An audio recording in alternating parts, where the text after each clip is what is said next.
саламатсыздар ма оқушылар? Бүгін 93 сабақ санында бірнеше есе арттыруға және кемітуге берілген есептер. Сен санында бірнеше есе арттыруға және кемітуге берілген есептерді шығаруды үйренесің. Бірінші есептегі сурет бойынша сұрақтарға жауап бер. Шаршылар нешеу? Шаршы 2. Үшбұрыштар нешеу? 8. Үшбұрыштар қанша болса, шаршылар да сонша болу үшін 2 шаршыдан неше рет алу керек? 2 шаршыдан 4 рет алу керек. 2 көбейту 4 тең 8 теңдігі нені білдіреді? Ол шаршының санын білдіреді, иә?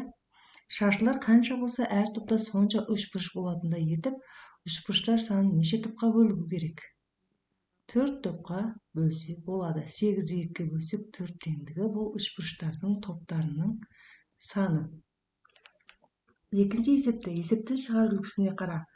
Жандос кітапханадан 6 кітап алды, ал Самал одан 3 есе кем кітап алды.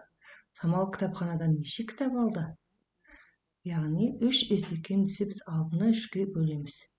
Сонда Самал 2 кітап алды. Үшінші есепті шығар. Әлима інісінен 6 сурет дәптерін және одан 2 есе артық қарындаштар сатып әкелді.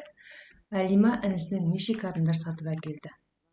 Шешуі 6 сурет дәптер әкелсе, қарындаш одан 2 есе болса, 6-ны 2 көбейтеміз 12. Жауабы Әлима інісінен 12 қарындаш сатып алды. Төртінші есепке барсақ, Олжас кеше 4 есеп, ал бүгін одан 2 есеп артық есеп шығарды. Олжас бүгін неше есеп шығарды? 2 есе артық болса көбейтеміз, 4-ке 2-ні көбейтеміз. 8, Олжас бүгін 8 есеп шығарды. Бесінші есепте 10 бөлінген 5 өрнегінің мәні 10 бөлінген 2 өрнегінің мәнінен неше бірлікке кем? 10-ды 5-ке бөлсек 2-ден, 10-ды 2-ке бөлсек 5-ден. Екінші өрнектің мәнінен бірінші өрнектің мәні 3 бірлікке кем. Келесі әр есепте 3 көбейту 5 өрнегінің мәні 3 көбейту 4 өрнегінің мәні неше бірлікке артық? 3-ке 5-ті көбейтсек 15, 3-4-тің 12.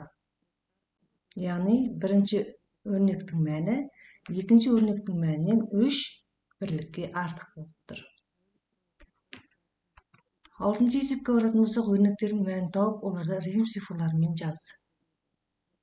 Бірінші есепте 8 бөлінген 2. 8-ді 2-ге бөлсек 4. 4 былай жазылады екен балалар. Екінші есеп 4 көбейту 3. 4-ді 3-ке көбейтсек 12. Үшінші есепте 12-ден 9-ды аламыз. 3-ті 4-ке көбейтеміз 12. 10-ды 1-ге көбейтеміз 10, 10-нан 7-ні аламыз 3. 12-ні 3-ке бөлеміз 4-тен, 4-ті 2-ге көбейтеміз 8-ден. 5-ті 2-ге көбейтем 10, 10-ға 1-ді қосамын 11. 6-шы есепті түсінікті шығар. Балалар, егерде сұрақтарың болса, комментарияға жазып кетсеңдер болады. Каналға тіркеліп, лайк басуды ұмытпаңдар. Біз ары қарай есебімізді жалғастырамыз. 7-ші есепте өрнектер құр және олардың мәнін тап. Бірінші есеп 4 көбейту 4 қосылған 37 тең 53. Екінші есеп 5 көбейту 4 қосылған 49 тең 69. Екінші кестеге қарайтын болсақ, 18-ді 3-ке бөлеміз 6-дан, 6-ны 5-ке көбейтеміз 30-дан, 27-ні 3-ке бөлеміз 9-дан, 9-ды 1-ге көбейтеміз 9-дан. 7-ші есебіміз шықты, ары қарай жалғастырамыз. 8-ші есепке барсақ, есепті шығар. Мақпал 4 жұмбақ, ал Шыңғыс одан 2 есе артық жұмбақ жасырды. Шыңғыс неше жұмбақ жасырды? Мақпал 4 жұмбақ жасырса, Шыңғыс одан 2 есе артық болса көбейтеміз. 4-ке 2-ні көбейтеміз. Шешуі 4 көбейту 2 тең 8. Жауабы Шыңғыс 8 жұмбақ жасырды. 9-шы есепке баратын болсақ, 15 пен 100 сандардың арасындағы 9 саны неше рет бар? 9-шы есепте 19-дан бастаймыз. 19, 29, 39, 49, 59, 69, 79, 89, 90. 91, 92, 93, 94, 95, 96, 97, 98, 99. Астына номерлеп кетейік. 1, 2, 3 бәрін номерлеп шығамыз.